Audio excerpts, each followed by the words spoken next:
affecté d'un rétrécissement aortique, qu'on l'opère ou qu'on lui propose l'implantation percutanée d'une bioprothèse. Comment manager la coronaropathie?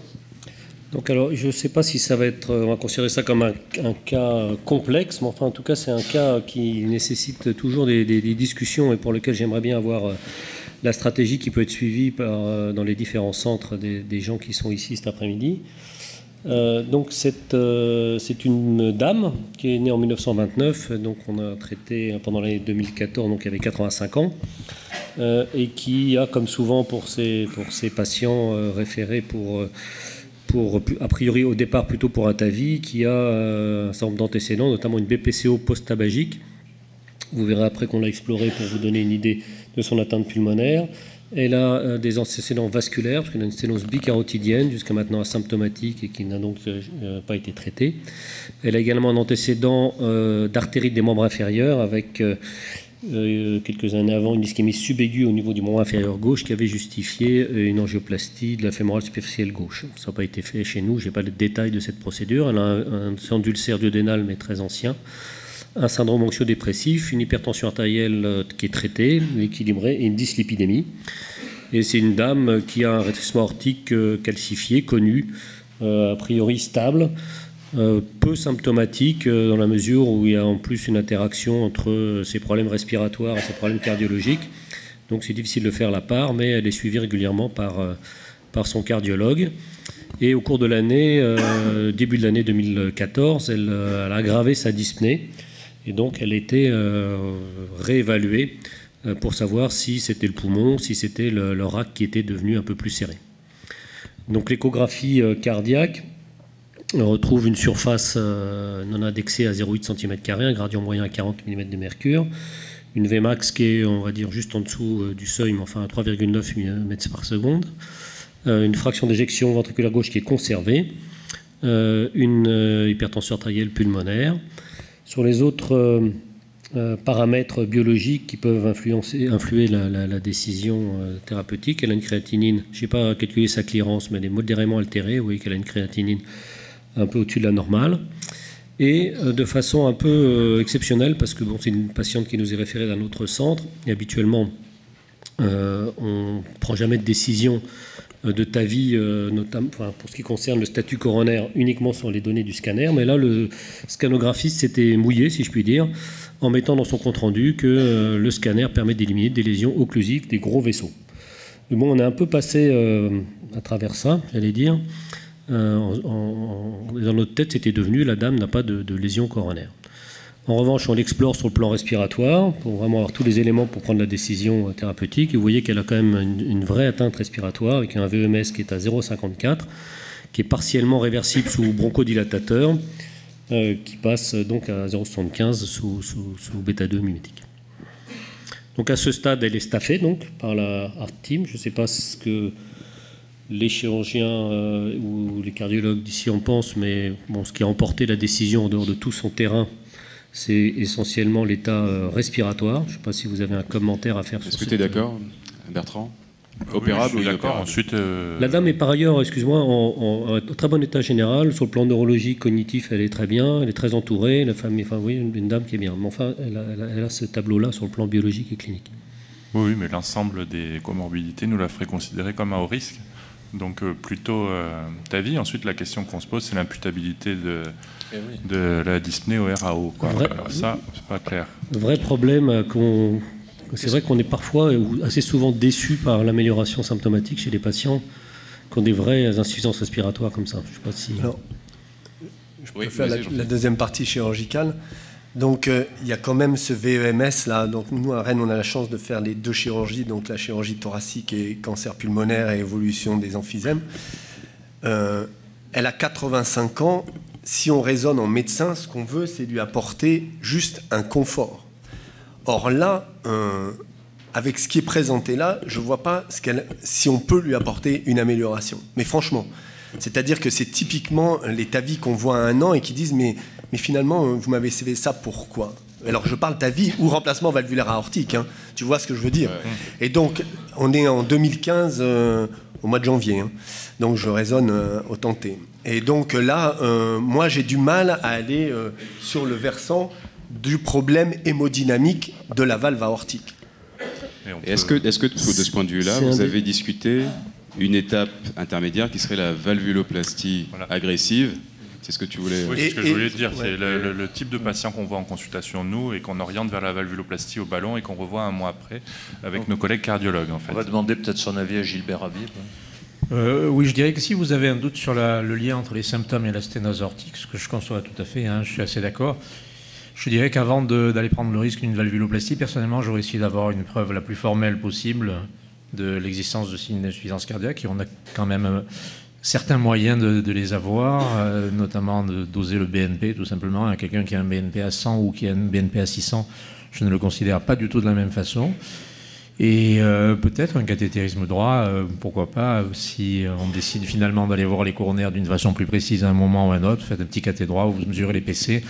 Et si vous avez les pressions capillaires pulmonaires, si elles sont à 8, vous savez que c'est peut-être pas réellement de l'insuffisance cardiaque. Si elles sont à 25, vous la considérerez différemment. Je pense que ça permettrait de trancher entre l'origine respiratoire et cardiaque. Voilà ce qu'on ferait peut-être en première intention à Marseille, mais c'est vrai qu'on en discuterait, c'est des cas très fréquents et qui sont des discussions très ouvertes. Et je voulais juste demander, qu'est-ce qui fait que le simple scanner sur toute la pathologie vasculaire de la patiente vous fait dire...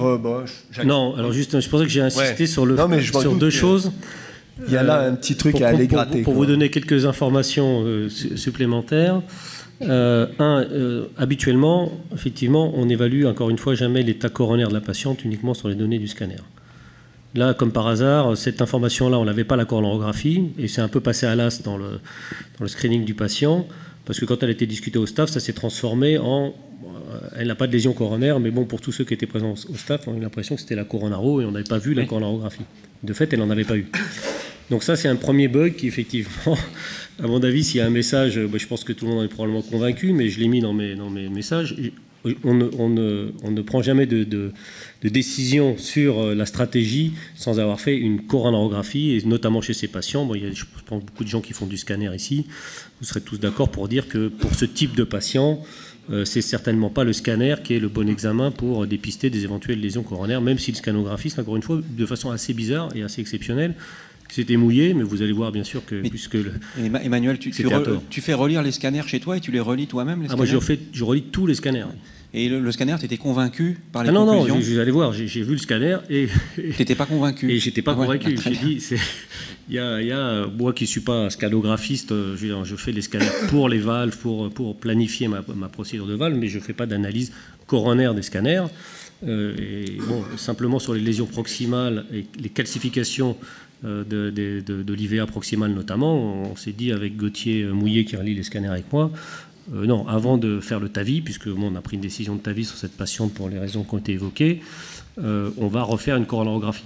Ce qu'on ne fait pas habituellement. Habituellement, on fait la coronarographie toujours quelques jours ou une semaine avant de faire la procédure de TAVI. Mais nous, quand on relie le scanner et que vraiment il n'y a pas de calcification coronaire, que les coronaires apparaissent nickel, on ne refait pas de coro. Ouais, mais ça arrive? Nous aussi.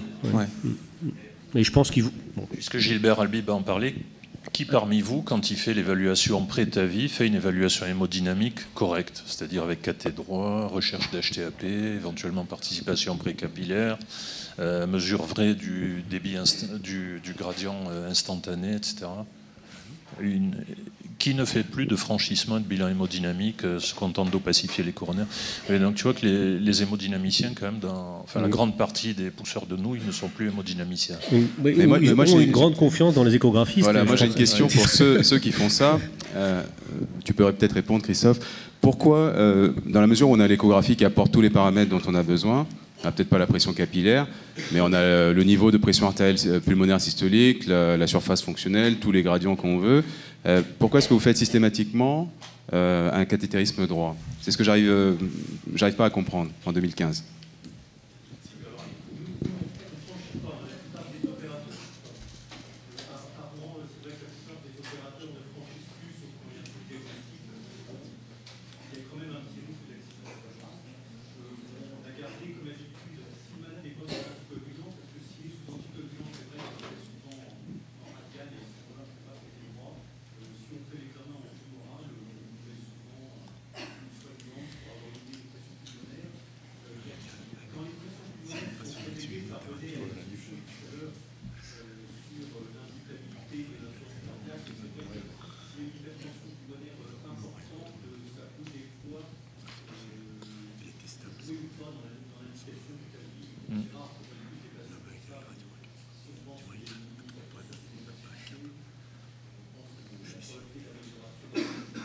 Et est-ce que tu as une limite de pression artérielle, de niveau de pression artérielle pulmonaire systolique au-delà de laquelle vous récusez systématiquement les patients pour un TAVI?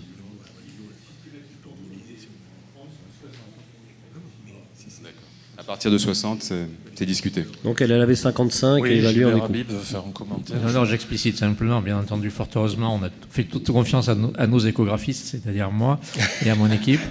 Et on fait exceptionnellement un cathétérisme. On le fait quand il y a un problème et on ne franchit pas non plus les rétrécissements aortiques. Marc Lambert, qui est dans la salle et qui fait très souvent nos explorations à la Timone, le sait bien.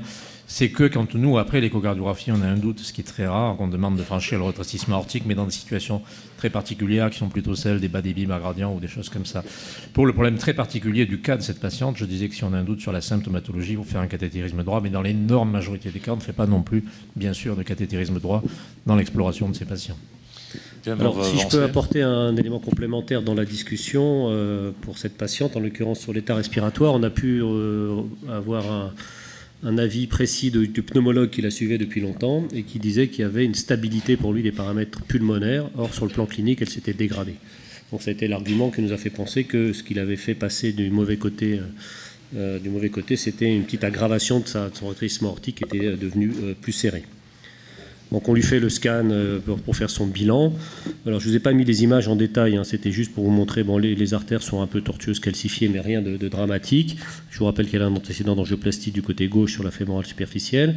Mais vous voyez déjà, rien que sur cette image, on voit bien quand même que là, même sans être un expert, on se dit qu'il y a peut-être quelque chose au niveau du côté gauche, et bon, on a un peu tiqué là-dessus.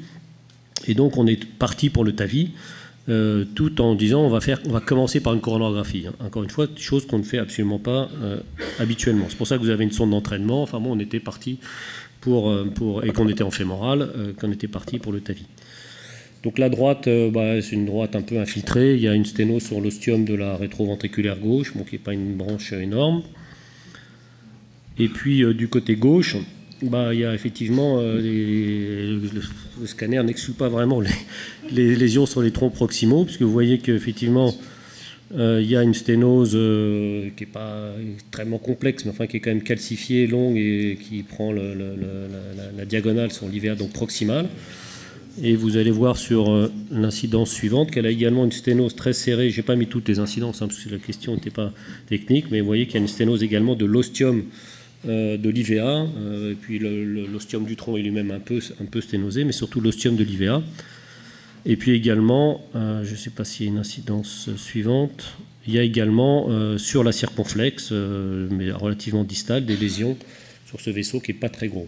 Donc si on résume, finalement sur les coronaires, vous voyez l'ostium de la rétroventriculaire gauche, une lésion ostiale de l'IVA, une lésion de l'IVA proximale au IVA 2 en bifurcation avec la diagonale, et puis des lésions moins sévères sur une petite circonflexe. On a l'impression quand même en bas là qu'il y a une sténose serrée avant la marginale gauche sur la CX.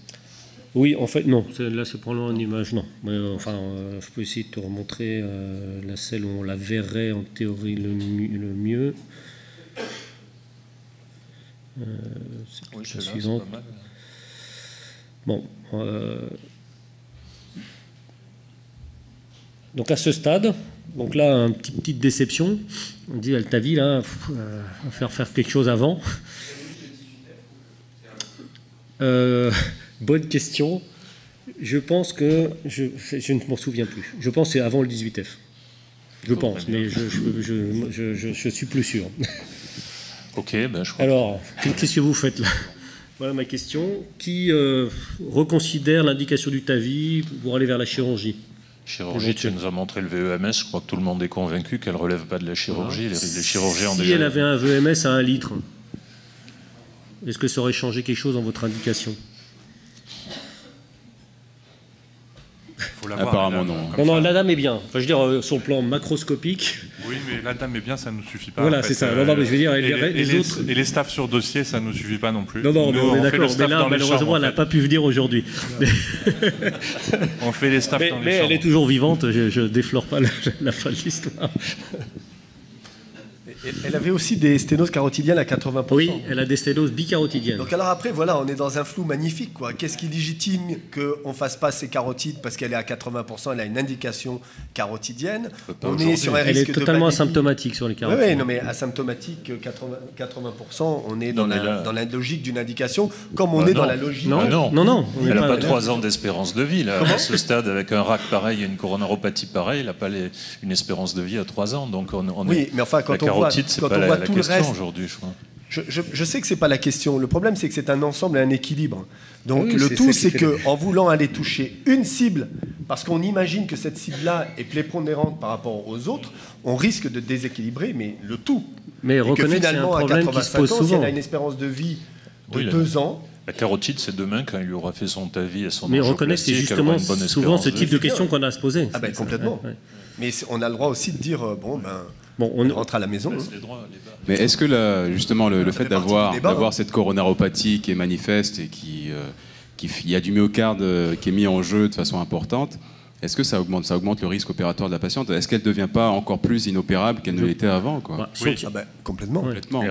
Si on garde son VMS, de toute façon, on est d'accord qu'il n'y a pas d'indication chirurgicale, encore moins avec 3 pontages à faire. On pourrait avoir une attitude médiane. Donc là, la première question, ce serait déjà pas de chirurgie. Si on devait faire quelque chose valvulaire, ce serait TAVI. Maintenant, que faire sur les coronaires? Hervé? Non, mais juste pour dire que tu dis, est-ce qu'elle devient, j'ai envie de dire, est-ce qu'elle ne devient pas plus médicale, cette patiente-là? Parce que déjà, avant l'étape des coronaires, on était quand même...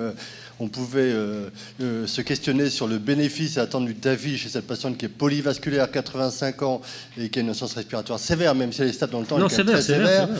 La coronaropathie associée, est-ce que ça ne décale pas la discussion vers le traitement médical, même si, effectivement, mais cette patiente est en très bon état général. Ou peut-être une très bon état général, macroscopiquement, quand tu ouvres le capot, c'est moins bien. Pour moi, elle se rapproche très fort du traitement médical. Après, si on doit lui proposer un geste, c'est assez complexe, parce que par quoi commencer? Est-ce qu'on pourrait... Moi, mon idée avant les coronaires, c'était la dilatation au ballon. Je pense que cette patiente-là, on serait passé par l'étape dilatation au ballon. Maintenant, on sait qu'elle a une coronaropathie sévère associée tritronculaire. Est-ce qu'il faut s'occuper des coronaires et peut-être la dilater au ballon et la réévaluer à distance? Ou est-ce qu'il ne faut pas tout simplement réparer les coronaires et puis voir ensuite comment elle évolue? Alors, j'ai pas mis la question comme ça, parce que ça reste ouvert. Alors, effectivement, est-ce que... J'ai pas mis la place de la valvuloplastie aortique là. Est-ce qu'il faut faire valvuloplastie sur un gradient de 40, est-ce qu'on va gagner faire des coronaires, la valvuloplastie, que les coronaires et revoir secondairement? C'est pour ça que j'ai mis quel timing. Les patients qu'on améliore le plus, c'est quand même ceux qui ont des RAC extrêmement serrés avec des gradients qui sont très élevés. Ashok a une question ou un commentaire. Mais tu peux lui donner un micro qui fonctionne là. Moi, j'aimerais quand même avoir un petit peu de biologie, parce qu'on discute, c'est important. Est-ce qu'elle a de la troponine élevée? Est-ce qu'elle a des pro-BNP élevés? Est-ce qu'elle crépite un petit peu aux bases? Enfin, on n'a pas tellement d'idées sur l'hémodynamique de la patiente. Mais je pense que pour faire simple, si on propose cette patiente pour les carotides à un chirurgien vasculaire, il va dire tant qu'elle n'a pas fait d'accident vasculaire, on n'y touche pas à ses carotides. Donc ça, c'est réglé. La deuxième chose, si elle est bien macroscopiquement, comme tu dis, est-ce qu'on ne peut pas simplement fixer ses coronaires dans un premier temps, éventuellement en lui faisant une valvuloplastie, et dans un deuxième temps, lui faire son TAVI? Évaluer le RAC. Tout simplement. On peut peut-être prendre il faut simplifier les... Après, effectivement, si la patiente est pas assez bien... Moi, à mon sens, il faut fixer ses coronaires, puisque tu viens de lui découvrir une coronaropathie sévère, et dans un deuxième temps, lui faire son TAVI. Je pense que c'est ce que tu as fait. Et qui ferait une valvuloplastie au moment de la revascularisation des coronaires, si on part sur ça? Déjà pour l'angioplastie, qui ferait une angioplastie dans ce cas de figure-là? Donc il y a la vaste majorité qui est en faveur de l'angioplastie. Et tout le monde la ferait, là, puisqu'on est sur place, tout le monde la ferait tout de suite. On est d'accord. Saïd, un commentaire, vas-y. Moi, ce que je voulais dire, c'est que sa dame, elle aurait fait un tableau d'insuffisance cardiaque avec les lésions coronaires qu'elle a. On n'aurait pas du tout discuté pendant 5 minutes ou 10 minutes. Là, il y a une indication à faire une angioplastie coronaire et puis on verra quoi faire du RAC après. Ok, on va enchaîner sur ces bonnes paroles. Enchaînons. Donc évidemment, on a commencé par le revasculariser ses coronaires. Donc là, je passe sur les questions qui ont été soulevées tout à l'heure par Jean-Philippe sur le choix de stent. Nous, sur ce type d'indication, j'allais dire quasiment quel que soit l'âge, on met des stents actifs. Bon, on a fait finalement un stent avec un provisional T-stenting sur l'IVA proximale et moyenne. On a traité le tronc et l'IVA ostial également avec un Resolute. On n'a pas touché, bien sûr. Alors l'autre question, je ne sais pas si on accorde dessus, si on a eu le temps à discuter. La question, c'est jusqu'où il faut aller dans la revascularisation coronaire. Je pense que c'est une question importante qu'on verra peut-être à la fin. Nous, on a fait bien sûr que l'IVA ostiale et le tronc et l'IVA proximale et moyenne. On n'a pas touché la rétroventriculaire gauche qui était de petit territoire, ni la circonflexe. Bon, là, les questions posées, on en a partiellement répondu. Donc, la question qu'on aurait pu se poser, effectivement, c'est de compléter par la valvuloplastie. On l'a pas fait. Qui aurait fait plus complet en traitant la RVG, par exemple? C'est quand même une grosse RVG, hein, ce que tu montres. Ça peut se discuter, c'est pour ça. Ouais, je pense qu'il y a il y a 2-3 ans, peut-être on aurait fait aussi la rétro. Ouais, je ne sais pas ce que tu en penses, Didier. Nous, on fait de moins en moins. Hein, oui, de moins en moins. Et le message généralement qu'on promeut, c'est qu'il ne faut revasculariser que les troncs proximaux, les lésions les plus serrées, proximales, et pas partir dans une problématique d'angioplastie extrêmement complexe chez des patients déjà fragiles et qui la plupart du temps n'ont pas d'angine de poitrine. Donc on le fait en prévision d'un événement ultérieur. Donc se focaliser sur les lésions proximales, je crois que c'est du bon sens. Mais c'est vrai qu'au début du TAVI, la recommandation était de revasculariser tout ce qu'il fallait revasculariser. Je dois dire que maintenant on a exactement cette attitude-là. Donc on a donc fait que l'IVA le tronc et on n'a pas fait de valvuloplastie associée. La coronaropathie est asymptomatique. Il me semble que tu es un centre. Elle est asymptomatique parce qu'elle n'a jamais fait d'angine de poitrine. Il me semble que tu es un centre investigateur d'activation. Tu n'as pas envisagé de la randomiser? Alors je suis désolé, mais je ne connais pas activation. Ah, je me trompe alors, non. Excuse-moi, non, mais il y a le CHU de Toulouse. On a beaucoup de protocoles, mais activation, je ne l'ai pas celui-là. Activation, c'est tu peux nous en dire un mot peut-être? C'est BMS versus DES, revascularisation, toutes lésions confondues, avant TAVI. Alors nous, on a revascularisation ou traitement médical. On tire au sort. Alors nous, c'est angioplastie avec DES ou BMS. Ah non, il y a revascularisation ou pas de revascularisation. J'allais dire que la question BMS, DES, elle est résolue, c'est DES. Et puis la revascularisation complète ou pas complète, nous on était parti pour un PHRC il y a 2-3 ans qui était mesure de FFR systématique et on ne revascularisait que les lésions avec FFR positive. Bon, malheureusement le PHRC n'a pas été obtenu. Mais donc on fait pas, malheureusement on n'a pas été sollicité, mais on aurait pu participer à ce protocole. Alors qu'est-ce qui se passe? Bah, finalement ça l'améliore beaucoup la dame. Elle rentre chez elle, les suites sont simples de l'angioplastie. Et pendant 3 mois, on rappelle son cardiologue un mois après en disant on va lui faire le TAVI dans 1 mois ou 15 jours après. Et le cardiologue dit non, j'ai revu la dame avec sa fille, elle va beaucoup mieux, elle a de nouveau repris ses activités habituelles, elle va faire ses courses et tout. Et donc finalement pour l'instant elle ne souhaite pas faire le TAVI. Bon, on dit très bien, je pense que tout le monde sera d'accord pour ne pas faire le forcing chez elle. Et puis finalement quand même 3-4 mois après, la dyspnée devient de nouveau plus invalidante, elle ne fait toujours pas d'angine de poitrine, c'est vraiment de la dyspnée. Et donc là, on la réévalue, elle repasse en échographie. Vous voyez que là, la surface, les paramètres de surface aortique se sont aggravés en 3-4 mois, avec un gradient, avec une surface donc, à 0,66, un gradient qui passe à 50. La PAPS n'a pas bougé, et la Vmax est passée à 4,4. Donc là, la dame, du coup, dit bah oui, maintenant, je suis d'accord pour qu'on fasse quelque chose sur ma valve. Donc on était parti toujours avec le même raisonnement que c'était finalement l'aggravation des paramètres de la valve aortique qui avait expliqué sa dégradation avec quand même, cette fois-ci, on fait un contrôle coronarographique avant. J'aimerais savoir ce qu'en pense Gilbert Habib. C'est possible, ça, en 3 mois, d'avoir une évolution aussi importante ou est-ce que c'est tout simplement variabilité inter... Elle a perdu 0,2. C'est vrai que c'est une évolution un petit peu inhabituelle. C'est vrai qu'elle a peu monté son gradient par rapport à la façon dont elle a brutalement baissé sa surface. Elle a fait 0,2. Donc il faut savoir que les mesures de surface sont globalement en plus technicien dépendant et plus, j'allais dire, un peu moins reproductible. Il faut voir si c'est la même personne qui a fait l'examen. Si c'est la même personne, ça fait partie d'une évolution très rapide qui est quand même relativement rare. Prendre 0,5 mètres par seconde en quelques mois, c'est rare, mais ça peut arriver. Ouais, elle a probablement un peu amélioré sa contractilité, même si son fonction VG était normale au départ. Et c'est Jean-Luc Dubois-Randé que tu connais bien, Jean-Luc Monin que tu connais bien qui a fait l'écho. Si c'est Jean-Luc, il n'y a aucun doute. Donc frère accéléré. Il y a aussi une vraie évolution. Il avait peut-être été un peu sous-évalué. Anatomiquement, sur ces grands artériopathes, il y a aussi des ulcérations de l'athérome sur la valvule qui fait que nous, quand on les opère, on peut trouver des zones où il y a eu un saignement à l'intérieur de la valvule avec une espèce de gonflement de la valvule qui obstrue, mais en 1 mois, de quelques millimètres carrés supplémentaires l'orifice et fait décompenser les gens. Donc il y a une constante anatomique vraie. Et chez ces patients-là, qui plus est, quand on a une artériopathie carotidienne, une artériopathie des membres inférieurs associée. On peut avoir des poussées évolutives. Je rebondis sur ça parce que ça fait partie justement des indications quand on opère les patients de coronaire et qu'on a des valves. Si on a ces éléments-là, pour nous, c'est des indications supplémentaires d'être confronté à ce risque-là et de faire tomber la valve plus facilement qu'un autre. Ok. Donc on contrôle les coronaires, je vais passer vite. Il n'a pas resténosé, donc ce n'est pas une resténose des coronaires qui explique la réaggravation de sa symptomatologie. Donc le résultat reste tout à fait correct sur le réseau gauche. Donc on implante, comme c'était initialement prévu, par voie fémorale, finalement sans trop de soucis, donc une valve 26, que vous voyez ici, sans fuite, sans gradient. Les suites sont simples et comme la question se posait tout à l'heure, parce qu'effectivement c'est souvent décevant sur ces patients avec des insuffisances respiratoires sévères, elle est depuis nettement améliorée. Elle a repris ses activités, sachant que j'avais sélectionné son dossier, on l'a fait revenir pour une écho de contrôle. Elle n'a pas de fuite aortique décelable et elle a un gradient moyen qui est inférieur à 5 mm de mercure. Donc un état, j'allais dire, une fonction ventriculaire gauche bien sûr qui reste normale. Et donc, sur le plan clinique, les choses se sont nettement améliorées.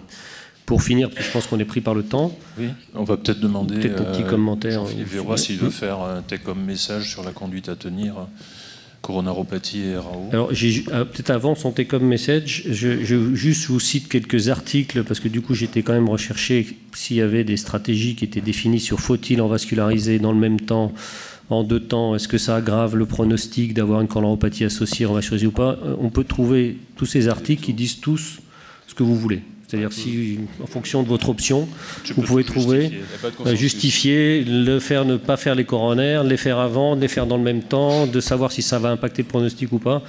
Parce que bon, on n'a pas de données bien sûr randomisées là-dessus. Peut-être votre protocole répondra à la question. Ce qu'il y a de sûr, c'est que si tu dois intervenir après, que tu as la cage de la corde. Ça reste une galère quand même. C'est parfois pas très compliqué, mais ça peut l'être. Oui. Vraiment beaucoup. Surtout d'ailleurs si sur les droites. Et je vous laisse le take-home message, bien sûr. Le take-home message, il est assez simple. Je crois que la priorité dans ces pathologies combinées de coronaropathie et de patients valvulaires aortiques, je pense qu'il faut toujours raisonner par rapport à la coronaropathie. C'est 2 types différents de patients. Il y a des patients qui sont valvulaires et chez qui on trouve une coronaropathie de rencontre, et puis des vrais coronariens chez qui on discute la valve. Donc ça, c'est la première chose, c'est qu'il faut bien séparer ces 2 groupes et mettre les patients à l'intérieur de ces 2 groupes. Ensuite, en termes de revascularisation, ça fait partie des guidelines actuellement, qu'ils soient européens ou qu'ils soient américains, c'est qu'on revascularise les gros troncs et basta, quoi, hein. Donc ou un tronc gauche ou les artères principales, et on n'a pas besoin de faire plus. Ensuite, sur l'évaluation des possibilités de hybride instantané, ça c'est exactement ce que dit la littérature. Aujourd'hui, on n'a pas les moyens de statuer, donc c'est du cas par cas. Moi, je pense qu'il ne faut pas compliquer des choses simples, et si en plus les choses sont compliquées dès le départ, il faut éviter de les compliquer le moins possible. Donc si les gens peuvent supporter, je trouve que ce cas clinique était finalement bien imagé, parce que voilà, la priorité a été au coronaire. On évalue les coronaires et on voit comment ça évolue derrière. Ces gens très âgés, puisqu'on a quand même depuis tout à l'heure, on ne présente que des gens qui ont 85 ans. Hein. Donc pour l'instant, le problème ne se pose pas chez des sujets jeunes. Je pense qu'il y a une réflexion à avoir aussi chez le sujet plus jeune, mais là peut-être la solution est plus simple. C'est-à-dire que là, l'artisanat chirurgical chez le sujet plus jeune a un intérêt dans la longévité des résultats. Donc si on a des propositions combinées et qu'elles peuvent être complètement chirurgicales chez des gens bien plus jeunes, en dessous de 75 ans, il ne faut pas hésiter à faire une chirurgie qui soit bien supportée. Maintenant, TAVI et PCI, c'est des choses qui vont probablement évoluer. On aura des indications comme celle-ci, mais on ne peut pas encore donner de recommandations. Donc, tant qu'on ne peut pas donner de recommandations, je pense que l'effet ARTIM a un intérêt, parce que c'est une équipe vis-à-vis d'un patient. Comme c'est du cas par cas, c'est cette équipe avec son patient, et puis elle essaye de faire le mieux possible. Voilà, je vous remercie. Voilà, je vous ai mis mes take-home message à moi. Merci Emmanuel. Pendant que Laurent s'installe, Emmanuel, est-ce qu'il y a des équipes qui font les 2 dans le même temps?